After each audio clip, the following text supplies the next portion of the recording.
자, 이제 또 시작을 해보겠습니다. 자, 천국의 외형적 모습을 이제 보겠습니다. 신부 곧 어린 양의 아내는 누구인가? 계시록 20장 9절에서부터의 내용인데요.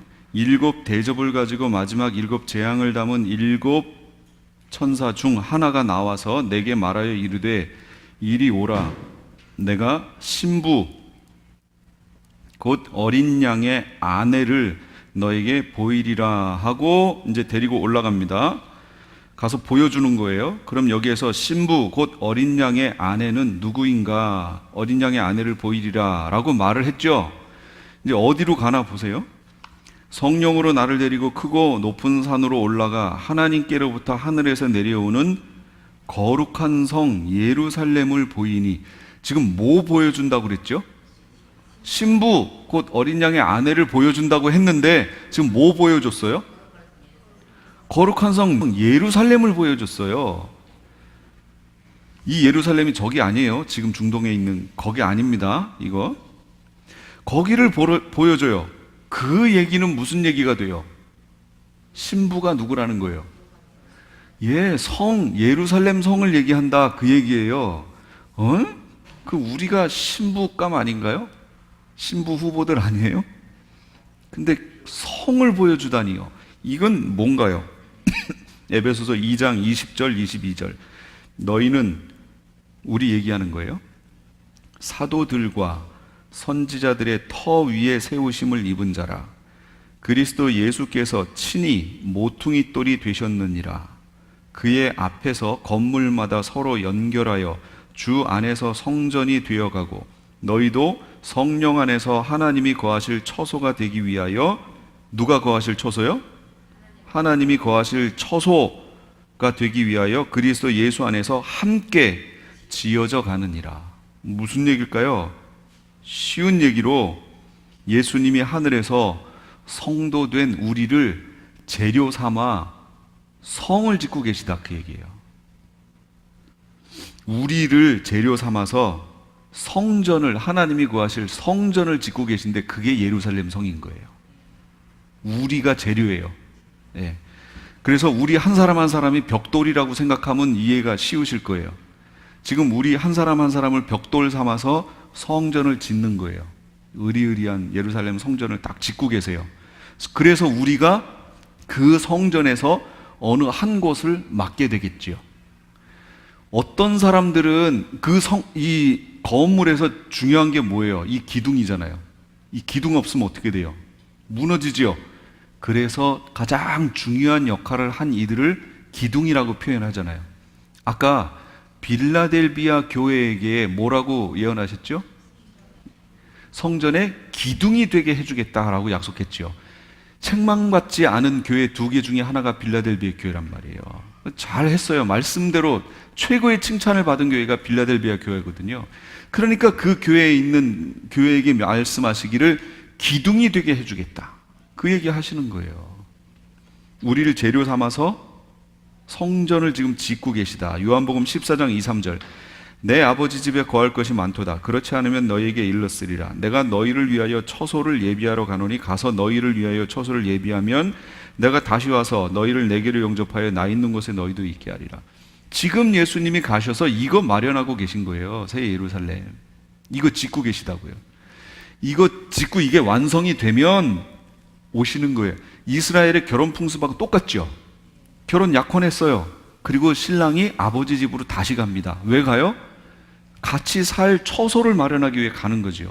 근데 일반적으로 그 기간이 한 1년 정도 걸렸다고 그래요. 그래서 그 처소를 예비하고 오면 되는데 그 사이에, 1년이라고 하는 사이에 신부감이 뭘 해야 돼요? 신부 준비를 해야죠. 근데 갑자기 떡하니 임신을 해버리네. 그럼 이거 어떻게 된 거예요? 이건 끝난 거죠. 어떻게 죽여요? 돌로 쳐서 죽여요.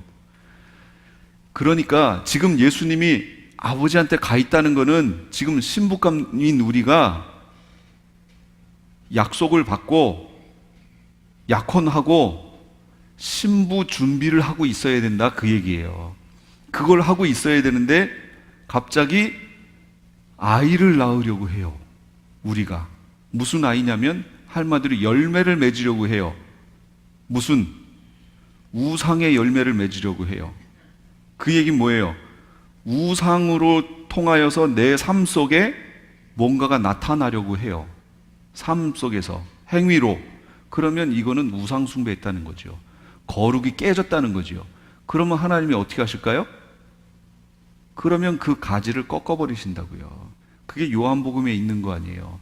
아버지가 농부고 예수님은 포도나무고 우리는 가지인데, 이 가지가 나무에 잘 붙어 있으면 열매를 잘 맺는데, 가지가 나무에 붙어 있음에도 불구하고 열매를 맺지 않으면 무슨 열매 맺어야 돼요? 포도나무에 붙어 있으니까 포도 열매를 맺었어야 되는데, 열매를 맺지 않으면 어떻게 하신다고요? 아버지가 제하여 버리신다 라고 나오잖아요.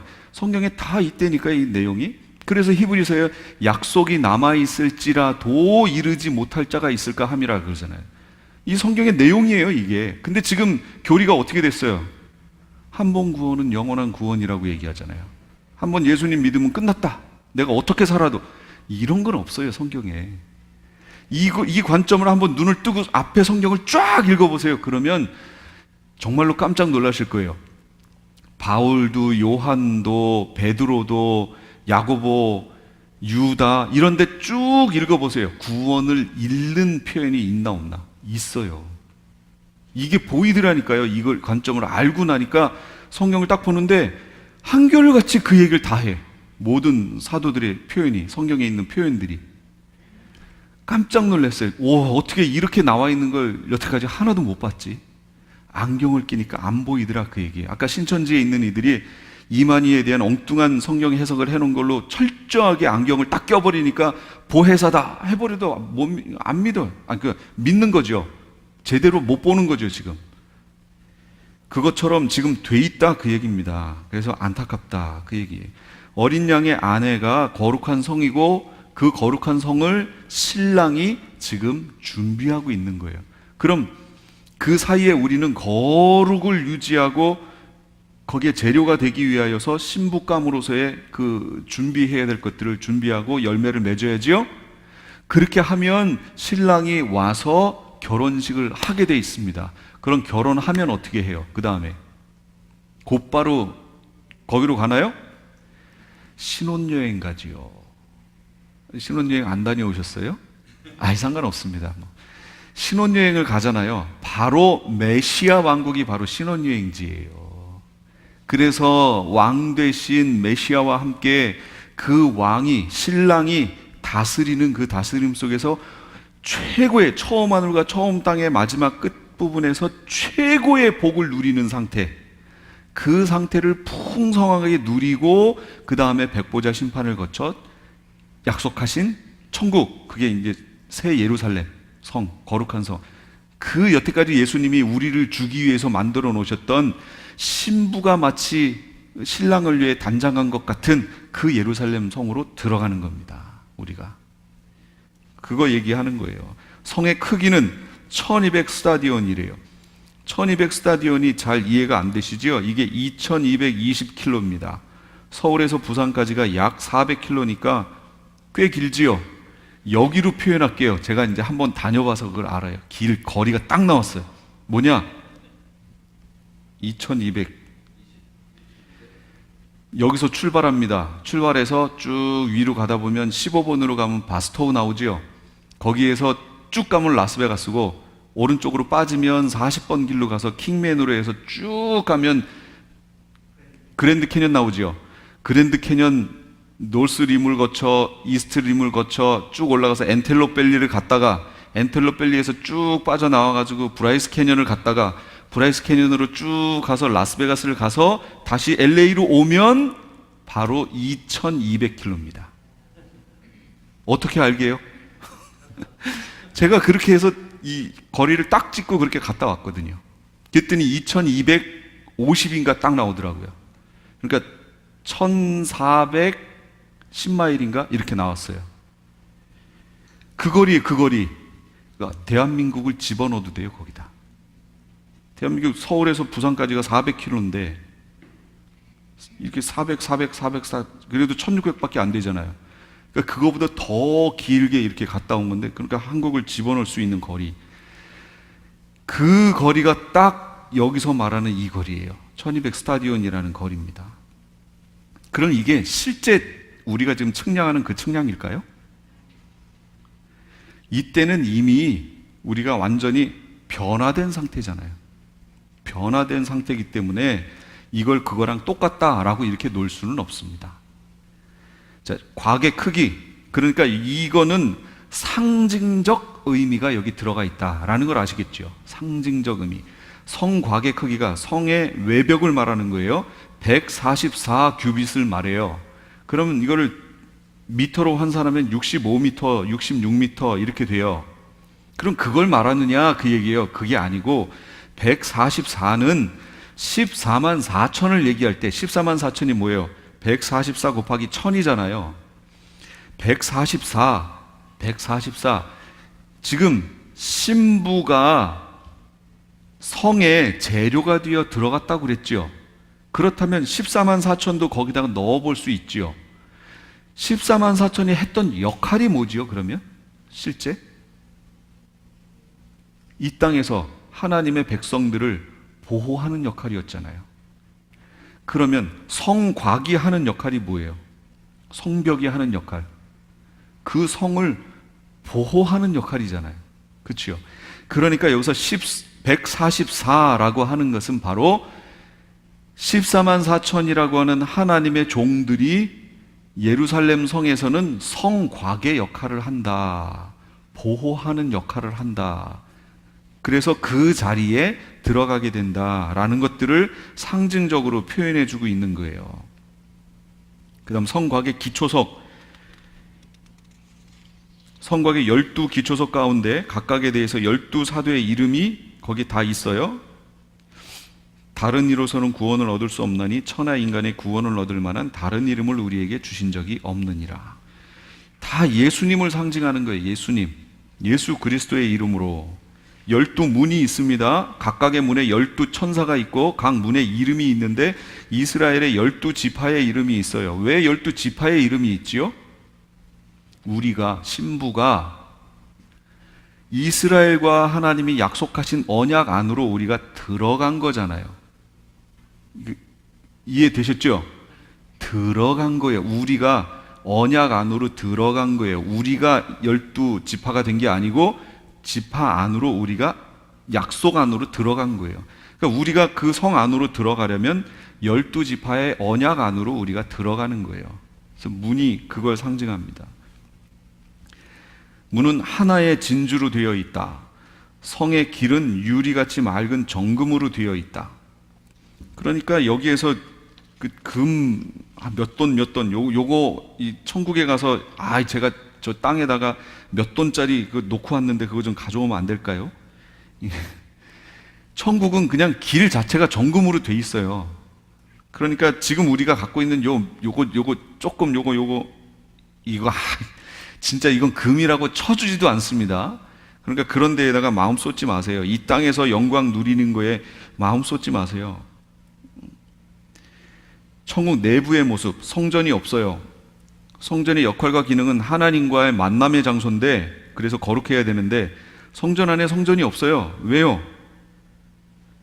또 내가 그 안에 성전을 보지 못했는데 이는 주 하나님 전능자와 어린 양께서 그 도시의 성전이시기 때문이다. 그냥 그 안에 우리와 함께 그냥 계시는 거예요. 그러니까 성전이 없죠. 우리 몸으로 치면 지금 성령이 우리와 함께 계시잖아요. 그래서 우리 몸을 성전이라고 했죠. 이게 그대로 가서 확대되는 거예요, 성전이. 그래서 우리를 가지고 재료를 삼아 성전 지었다고 그랬잖아요. 예루살렘 성을. 그러니까 그 안이 바로 성전이 되는 거예요, 그냥. 해, 달에 비침이 없어요. 하나님의 영광이 비치고 어린 양이 그 등불이 되심이라. 그래서 하나님에 대해서 하나님은 빛이시라. 예수님도 사람들의 빛이라. 빛 계속 얘기했죠. 그분이 우리와 함께 계시니까 이분은 또 회전하는 그림자도 없어요. 앞뒤도 없어요. 성전에 빛밖에 없어요. 그래서 복음성가 중에 햇빛 비치고 찬란한, 그거 잘못된 가사예요. 햇빛 비치고 찬란한 것, 여기에 햇빛이 어디 있어요? 영광의 빛이 찬란한 그곳. 그래서 누가 그렇게 번역을 해놨더라고요. 그런 거예요. 거기는 햇빛 이게 없어요. 성문을 닫지 않고 밤이 없어요. 밤이 없다는 건 어둠의 요소가 전혀 없다는 얘기입니다. 어둠의 요소가 조금이라도 있으면 주님은 그걸 다 어떻게 하세요? 다 태워버려요. 그래서 천년왕국도 다 태워버린 거예요. 거기 마귀가 와서 미혹했잖아요. 생명수 강이 흐르고 생명나무 과실이 있어요. 또 그가 수정같이 맑은 생명수의 강을 내게 보이니 하나님과 및 어린 양의 보좌로부터 나와서 길 한가운데로 흐르고 강 좌우에 생명나무가 있어 12가지 열매를 맺되 달마다 그 열매를 맺고 그 나무 잎사귀들은 만국을 치료하기 위하여 있더라. 근데 이 생명나무가 어디 있었어요? 창세기에 에덴 동산에 있었어요. 생명나무 열매도 따먹고 영생할까 하노라. 그래서 두르고 도는 화영검으로 지키게 하셨어요. 이제 드디어 그것을 주시는 거예요. 그때 만약에 저 에덴 동산에서 그 생명나무를 먹었으면 어떻게 될까요? 그러면 그게 복일까요? 저줄까요? 그건 저주입니다. 우리가 죄 지은 상태로 이 상태로 영생하는 거잖아요. 그러면 죽지도 않고 영원토록 죄를 지으면서 산다는 거 아니에요. 그러니까 저주가 되는 거죠. 저주의 상태로. 그래서 우리를 에덴 동산에서 쫓아내신 이유가 생명나무의 길을 지키게 하기 위해서. 그러면 단순히 생명나무를 지키려고 그렇게 하신 걸까요? 아니요. 생명나무의 열매를 먹을 수 있는 상태로 만들어 다시 이걸 허락하시기 위해 했던 거예요. 그러려면 언약이 필요한데 그게 피의 언약이고, 그래서 그것 때문에 가죽옷을 지어 입히시고, 그래서 원시 복음이 되고, 그 원시 복음을 통해 쭉쭉쭉쭉쭉 해서 결국은 예수 그리스도에까지 이르게 된 거죠.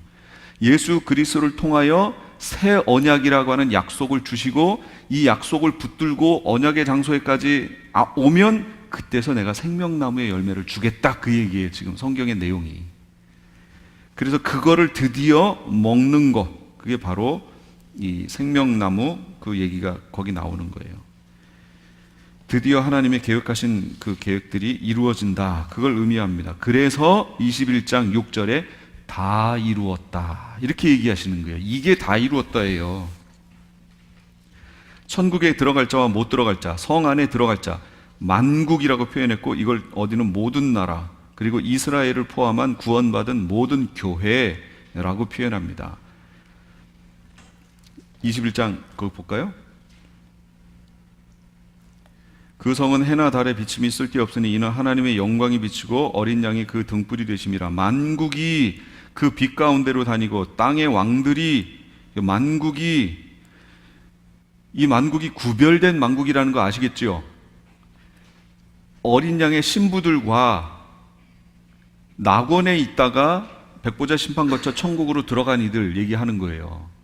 이때 들어가면 이제 구별이 가지 않아요. 그냥 다 만국으로 표현이 되죠. 그들이 빛 가운데로 다니고, 그런데 구별되는 이들이 있습니다. 땅의 왕들이라고 얘기했어요. 땅의 왕들이 자기 영광을 가지고 그리로 들어가리라. 땅의 왕들이요? 이 땅에서 왕노릇한 이들이요? 누구지요? 14만 4천 순교자들, 14만 4천 플러스 순교자들이에요. 그들이 땅에서 왕노릇했잖아요. 그러니까 여기 나오는 이 땅의 왕들을 지금 있는 땅의 왕들이라고 해석하시면 안 돼요. 그러면 박근혜 대통령도 가가지고 이 땅의 왕의 영광을 가지고 들어가요? 아니지요. 땅의 왕들이 자기 영광을 갖는다는 것은, 이거는 순교자들 얘기하는 겁니다. 순교자. 그들이 천년왕국에서, 메시아 왕국에서 왕이었죠. 왕노릇했죠. 그래서 이제 어떻게 들어가나 보세요. 자기가, 이들에게 예수님이 분명히 비유로 말씀하셨어요. 10고울 권세를 주고 5고울 권세를 주고 하는, 고울 권세 주는 거 얘기 나오죠. 이거 상징 아니라니까요. 우리가 다 이 무천년적 관점으로 보니까 예수님이 오시고 나면 천국, 그러니까 천국에서 무슨 고울 권세가 어디 있어요. 그러니까 상급을 주신다는 얘기구나, 상징적으로 표현했구나, 이렇게 자꾸 해석을 하죠.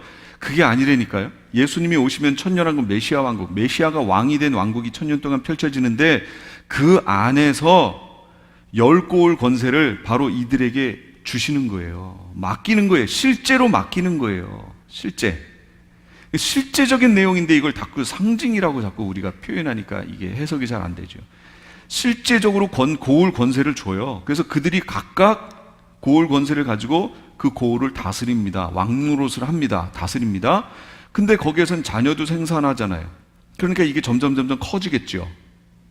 커져요. 사람들도 커지고 많아지고, 이 왕이 잘 치리하면 이 나라는 잘 안정되겠죠. 그래서 이 왕의 영광을 가지고 시작은 5고을로 했는데 마지막 1000년이 차고 나니까 막 500고을이 되고 커졌을 거 아니에요. 왕이 얼마나 영광스러워요. 백성들과 함께 제일 앞에서 왕의 영광을 가지고 천국으로 들어간다, 그 얘기예요. 이게 지금 광경이. 그러니까 모든 역사를 통틀어서 천국에 갈 때까지 이들이 받는 영광이 최고다, 그 얘기예요. 상급도 최고고. 누가요? 순교자들. 그래서 순교자들이 받는 이 상급이 최고, 완전 최고예요. 그러니까 순교자의 반열에 드는 것이 제일 좋다, 그 얘기죠. 그러나 순교자의 반열에 드는 것은 아무나 하는 게 아니에요. 내가 순교자가 되고 싶어, 그래서 나 죽여줘, 막 이런다고 되는 것도 아니고, 전혀 생각 없었는데 어느 날 갑자기 그런 상황이 돼서 될 수도 있고, 이건 하나님의 정하심이에요. 그러나 평소 마음은 우리가 어떻게 살으라고요? 나는 순교자다 라고 생각하고 사셔야 된다, 그 얘기입니다. 내가 하나님께 목숨 건다 라고 생각하고 신앙생활을 해야 된다, 그 얘기예요. 그래서 왕의 영광을 가지고 그들이 들어갑니다. 아무도 진짜 자기 영광을 가지고 그리 들어간다. 땅의 왕들이 그렇게 얘기했어요. 낮에 성문을 도무지 닫지 않아요. 거기엔 밤이 없어요. 사람들이 만국의 영광과 존귀를 가지고 그리로 들어가요. 그런데 거기 못 들어가는 이들이 있죠. 누구예요?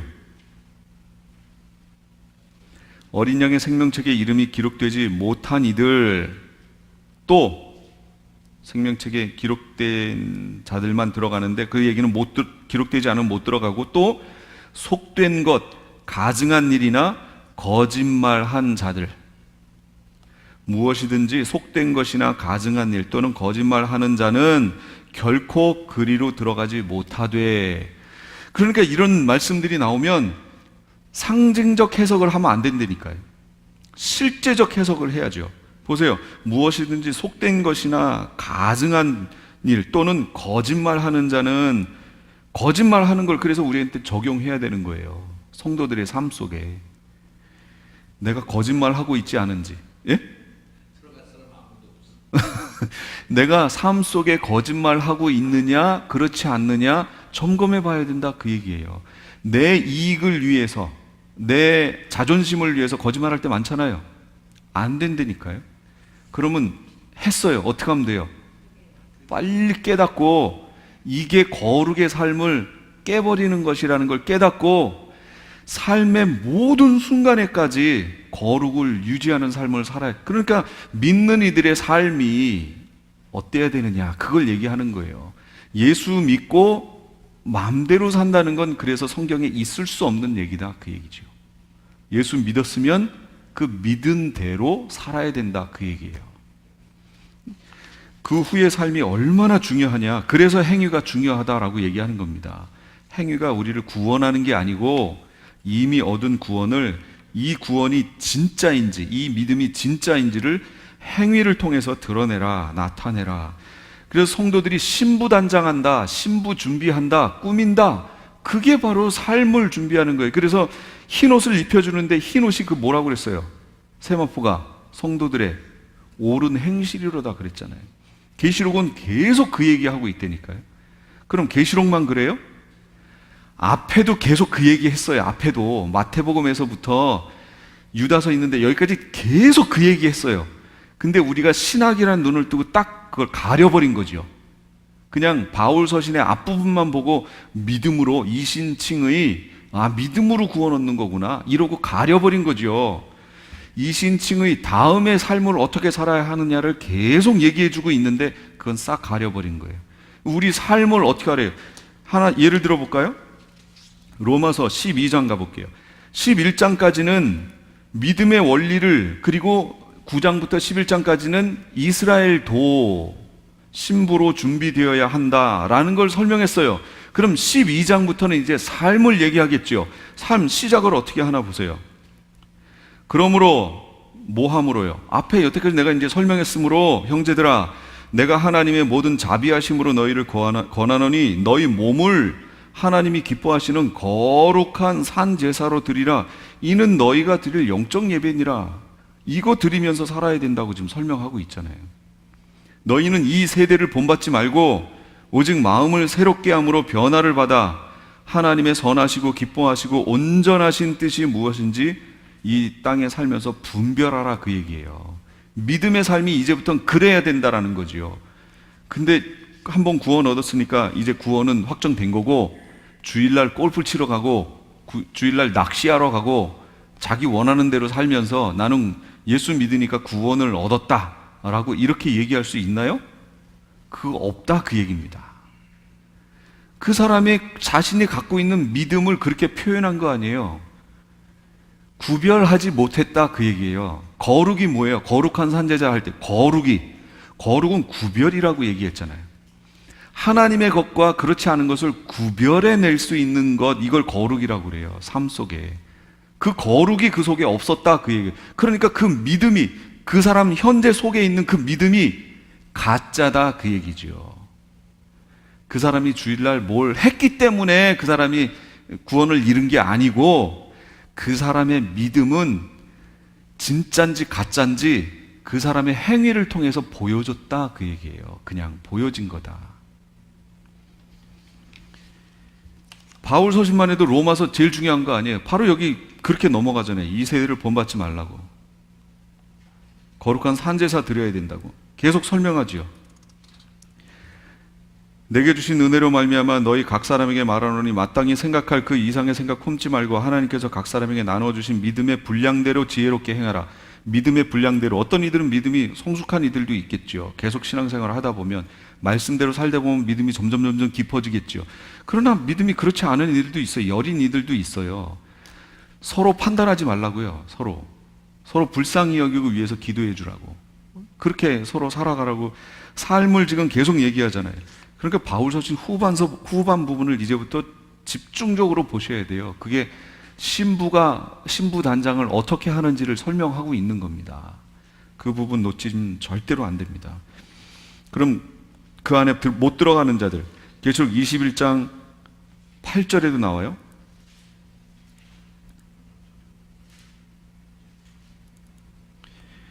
두려워하는 자, 믿지 아니하는 자, 흉악한 자, 살인자, 음행하는 자, 점술가들, 우상숭배자, 거짓말하는, 여기 또 거짓말 나오네요. 거짓말하는 모든 자들은 불과 유황으로 타는 못에 던져지기를. 우리가 예수 믿고 거짓말하면 천국 가요? 예수님을 진짜로 믿으면 거짓말할 수 없다, 그 얘기죠. 그거 얘기하는 거예요.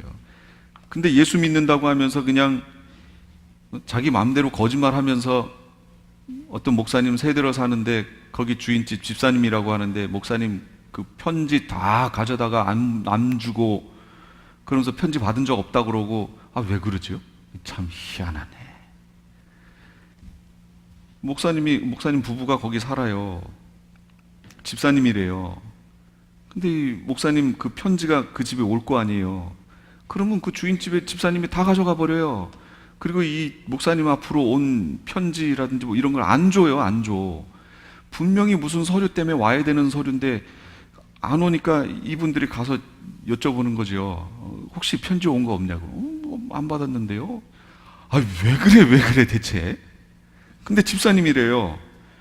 그럼 그 집사가 무슨 소용이 있냐, 그 얘기죠. 그렇게 하고서 나중에 가서 주님 앞에 가서 구원을 못 얻어요. 제가 주의 이름으로 뭐 하고 이 똑같이 나온다니까요, 진짜로. 그 성경대로. 그러니까 말씀대로 살아야 갈 수 있다, 그 얘기입니다. 이건 제가 율법주의 얘기하는 게 아니에요. 이렇게 얘기하면 자꾸 율법주의 자꾸 얘기하는데, 율법주의는 무언가를 그렇게 살아내서 구원을 얻어내는 걸 율법주의라고 얘기하는 거고, 지금은 그거 아니에요. 지금 그거 제가 얘기하는 게 아니라는 거 아시죠? 예. 믿음으로 받은 구원을 삶으로 지켜내는 걸 얘기하는 거예요. 무엇이든지 속된 거 가증한 거 거짓말하는 자는 결코 그리로 돌아가지 못한다. 22장에도 또 나와요. 이렇게 하면 안 된다는 게. 15절 개들, 점술가들, 음행하는 자들, 살인자들, 우상숭배자들 및 거짓말을 좋아하며 지어내는 자는 다 성 밖에 있으리라. 못 들어가요, 성전 안에. 그래서 생명책에 대해서 오해를 이렇게 하면 안 돼요.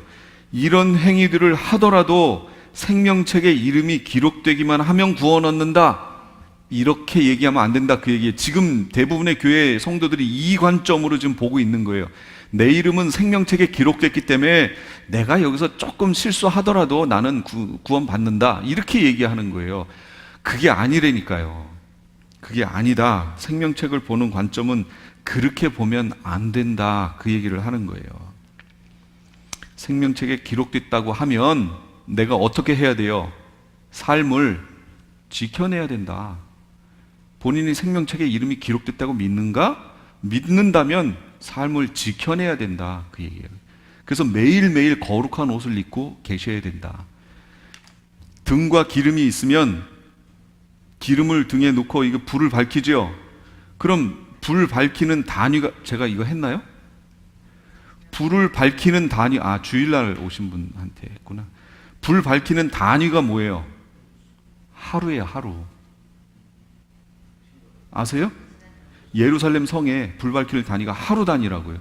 그러니까 하루하루 지나면서 그날 끝내셔야 된다, 그 얘기예요. 부부 싸움 했으면 하루 안에 끝내야 되고, 내가 누구한테 잘못했으면 그날 사과해서 그날 다 끝내버려야 되고, 이걸 더 끌고 가면 마귀로 하여금 틈을 타게 해준다, 그 얘기죠. 그러면 옷이 더러워진다, 그 얘기입니다.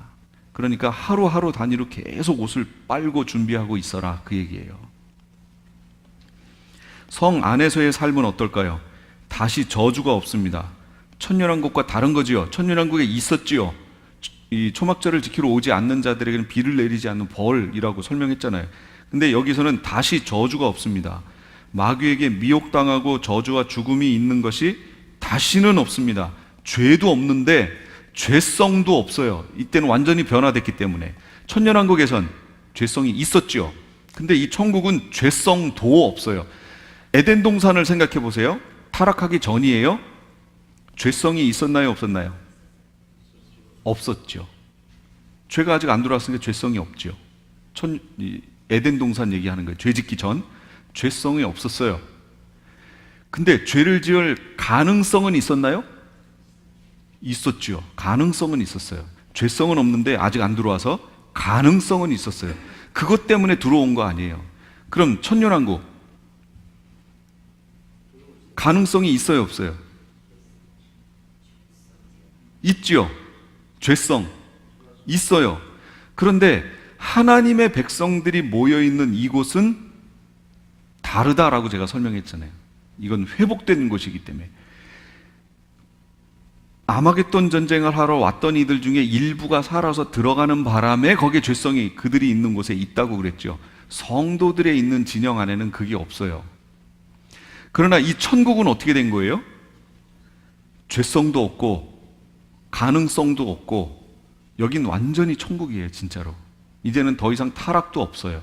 이게 천국이다, 그 얘기예요. 종들이 섬겨요. 구원받은 교회는 아들의 반열에 들어가고 천사들은 종의 반열에 들어갑니다. 그래서 히브리서에 보면 모든 천사들은 섬기는 영으로 구원받을 상속자들을 위하여 섬기라고 보내신 것이 아니냐 그랬어요. 하나님과 어린 양을 봐요. 보는데 완전 그냥 대면하여 봐요. 그래서 고린도전서 13장에 지금은 거울로 보는 것 같이 희미하나, 거울로 보는데 뭘 희미해요? 잘 보이지 않아요? 근데 이 바울이 이 말씀을 쓸 당시의 거울은 뭐예요? 동을 막 해가지고 광을 내서 만들어 놓은 거. 그러니까 정확지 않죠, 이게. 그렇지만 이때가 되면 완전히 그냥 대면하여 그냥 보는 거예요. 천국 안에 있는 모든 자들은 하나님 앞에 그냥 1대1로 서 있는 거예요. 어디 있든지 다. 그러니까 이건 얼굴을 대하여 보는 거, 그거 얘기하는 거예요. 그의 이름이 이마에 있어요. 이 땅에서의 육적 아버지의 성을 따르는 이름이 아니에요. 이름은 소유권을 의미한다고 그랬죠. 하나님의 소유, 하나님의 자녀다라는 것을 지금 얘기하는 거예요. 그의 얼굴을 보고 그의 이름도 그들의 이마에 있을 것이다. 설명을 쭉 하고 있어요. 새 이름을 기록한 것이 있나니. 지금 있는 이름들 이거 다 없습니다. 그때 가면 주님이 새 이름을 다 주실 거예요. 그리고 왕 노릇한다. 왕은 성부 하나님, 그 다음에 왕 노릇은 왕자에게 해당하는 용어예요. 그래서 성자 하나님, 예수님이 맏아들이 되어지고 그 다음 우리가 그 차선이 되는 거지요. 그래서 부활한 모든 성도들이 이 왕 노릇을 하게 되어, 이게 계시록 22장 5절이에요. 다시 밤이 없겠고 등불과 햇빛이 쓸데없으니 이는 주 하나님이 그들에게 빛이심이라. 그들이 세세토록 왕 노릇 하리로다. 그러니까 왕 노릇 할 것이다 설명하잖아요. 그럼 왕 노릇에 대해서 우리가 정리를 좀 해봐야 돼요. 이 왕 노릇 때문에 지금 성경 해석이 왜곡된 거예요. 무천년적 관점에서는 지금 우리가 왕 노릇하고 있다고 자꾸 얘기를 하는 거예요. 그러니까 이게 왜곡됐다 그 얘기예요. 다시 잡아볼까요? 그러나 아담으로부터 모세까지 아담의 범죄와 같은 죄를 짓지 아니한 자들까지도 사망이 왕노릇하였나니 아담은 오실자의 모형이라. 지금 누가 왕노릇해요? 사망이 왕노릇합니다. 이 표를 보여드려야죠. 자, 이렇게 되어 있어요. 지금 현재 사망이 왕노릇하고 있습니다.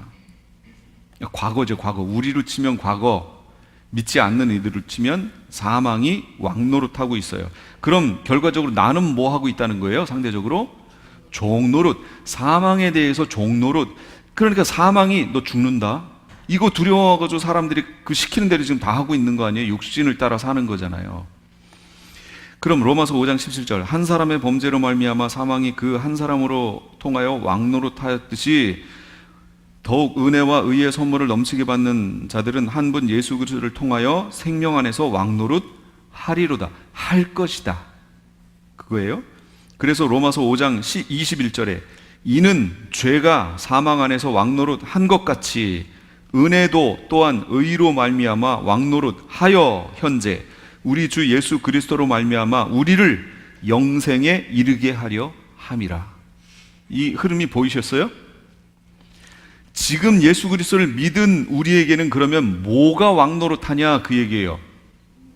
내가 하는 게 아니라 우리가 자꾸 죄에서 해방됐다고 그러니까 자꾸 내가 종노릇한 데서 해방됐으니까 내가 왕노릇한다고 이렇게 가는데 이게 잘못됐다 그 얘기예요.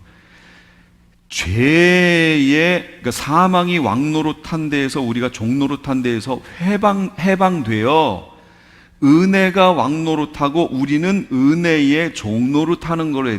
지금 현재가 그렇게 된 거예요. 언제까지요? 영생에 이르게 하려 함이라. 은혜가 지금 우리에게 왕노릇하는 이유는 우리를 영생에 이르게 하기 위하여 왕노릇하는 거예요. 그렇다면 종노릇하고 있는 우리는 은혜에 대해서 어떻게 반응해야 돼요? 순종해야죠. 은혜가 왕이니까. 은혜가 시키는 대로 우리가 행동해야죠. 근데 우리가 지금 왕노릇하고 있다고 막 앞질러 가려고 그러잖아요. 그러면서 예를 든 게 뭐냐면 베드로 전서 2장인가요? 왕 같은 제사장이요, 그 얘기하는 거. 왕 같은이 아니라니까. 그 번역이 잘못된 거예요. 그게 중성명사로 돼 있습니다. 중성명사로 돼 있으면 사전을 가면 뭐라고 나오냐면 왕궁이라고 나왔어요. 그래서 왕궁의 제사장이요. 우리는 왕 같은 제사장이 아니고 하나님 나라 왕궁의 제사장인 거예요. 왕 같은하고 왕궁하고 완전 다르죠. 왕 같은 해도 사실은 우리가 왕이라는 얘기예요? 아니죠. 우리 왕 아니에요. 그러니까 지금 우리가 왕 노릇하고 있다 이렇게 얘기하면 안 된다 그 얘기예요. 우리는 종 노릇하고 있습니다. 은혜에 대해서. 언제까지? 영생에 이를 때까지. 그럼 영생에 언제 이르러요? 언제 생명나무 먹어요? 천국에 가서 먹잖아요. 그럼 천국에 가면 그때서 우리가 왕 노릇하는 거예요. 아까 성경 보셨잖아요. 계시록 21장에 22장인가요? 우리가 그때 가서 왕 노릇하는 거라고요. 성경의 내용이 그걸 얘기하는 거예요. 그걸 분별을 하셔야 된다. 예전에 계시록을 못 봤을 때는 그렇게 설명하면 그렇게 넘어갈 수 있었지만 이제 계시록을 봤기 때문에 아, 이게 잘못된 거구나를 분별을 하셔야 돼요. 그러면 지금 왕노릇하는 것 같은 그런 현상들이 믿는 이들 속에 없냐 그 얘기예요. 있잖아요. 예수 이름으로 대적하기도 하고 예수 이름으로 명령하기도 하고 뭐 하잖아요. 다 병도 막 명령해서 고치기도 하고. 그건 에피타이저예요. 에피타이저. 맛보는 거예요. 맛보는 거. 맛보아 알지니라 그랬잖아요. 맛보. 근데 맛보는 것도 내가 마음대로 하는 게 아니에요. 내가 마음대로 하면 내가 왕노릇하는 거지요. 어떻게 해야 돼요? 성령이 시키는 대로 해야죠. 은혜가 시키는 대로 해야죠. 하나님이 특별히 어떤 이들에게는 은사를 통해서 그런 걸 허락하신 분들이 있어요. 그럼 은사는 성경의 고린도전서에 보면 성령의 나타남이에요. 은사가 뭐냐? 그럼 성경적인 말로 표현해라. 성령의 나타남입니다. 그럼 은사가 내 속에 있어요. 그래서 그 은사를 표현했어요. 그러면 성령이, 내 안에 계신 성령이 밖으로 나타난 거예요. 누가 왕이에요? 내가 왕이에요? 성령이 왕이에요? 성령이 왕이죠. 그 은사를 행하는 사람들은 성령의 나타남을 한 거예요. 자기가 왕이라고 착각하면 안 돼요. 100마리 여기 왕을 태우고 가니까 사람들이 와 하니까 100마리 사람들이 자기한테 와 하는 줄 알고 이러면 안 된다 그 얘기예요. 그 내 위에 타신 분한테 와 그런 거라고. 성령이 나를 통해 나타나는 거예요. 그러면 우리에게 명령하라는 얘기는 뭐예요? 성령이 하실 건데 내 입을 통하여 그 일을 하시겠다는 거예요. 그렇게 하라고 그러면 우리는 어떻게 해야 돼요? 해야죠. 순종하고 해야죠. 근데 내가 그렇게 명령을 했더니 그게 나타났어요. 막 병 걸린 자들이 막 고쳐져요. 착각하지 마세요. 내가 능력이 있어서 한 게 아니에요. 내가 왕 노릇한 게 아니에요. 성령이 내 안에서 나타나서 하신 거예요. 시킨 대로 내가 순종했더니 나타난 거예요. 왜 기도원에 있는 아주 유명한 그 분들이 옛날에는 치유, 신유 막 이런 게 막 나타났는데 어느 날부턴가 책망을 듣고 그럴까요? 옛날에는 성령이 인도하시는 대로 순종하면서 했어요. 했더니 막 사람들이 막 와 하니까 이 말하고 똑같아. 자기한테 와 한 줄 알고 이제 그 다음에 했는데 안 나타났어요. 그럼 뭐예요? 성령님이 안 하신 거잖아요. 그럼 거기서 멈춰야죠. 멈춰야 되는데 옛날하고 똑같이 하려고 이거를 조작을 하고 여기에다가 뭔가를 자꾸 덧붙인 거죠. 그건 누가 왕이라는 거예요? 자기가 왕이라는 거잖아요. 그러니까 책망 듣는 거라고요. 성령이 시키는 데까지만 하면 돼요. 목사님들이 기도하면 다 나아요? 아니죠. 목사님들은 성도들을 위해서 축복해야만 하는 명령을 받았어요. 그러면 축복하면 돼요. 그건 받은 명령대로 한 거예요. 그럼 그를 치유하고 회복시키는 건 누가 하시는 거예요? 내 안에 계신 성령의 나타남으로 성령이 하시는 거예요. 그 현상이 나타나서 치유가 되면 영광은 누구에게? 하나님께. 하나님이 하셨으니까. 안 나아도 누가 하신 거예요? 하나님이 하셨어요. 때가 아니구나. 그럼 더 기도해야 되는 거죠. 그냥 그렇게 가면 끝나요. 근데 내가 기도해서 안 나면 내가 뭐가 문제가 있는 것이냐, 이렇게 가면 안 된다 그 얘기죠. 이게 내가 왕노릇하고 있기 때문에 범하는 우울한 말이에요. 지금 우리 왕노릇 아니라니까요. 왕노릇이 아니에요. 종노릇입니다. 은혜에 대해서. 언제까지? 영생에 이를 때까지. 그러면 신앙생활이, 목회자들도 그 부담이 없어요. 편해요. 성령이 시키는 대로만 그냥 하면 된 거예요. 거기까지예요. 거기까지. 내가 앞질러 가면 내가 왕인 거예요.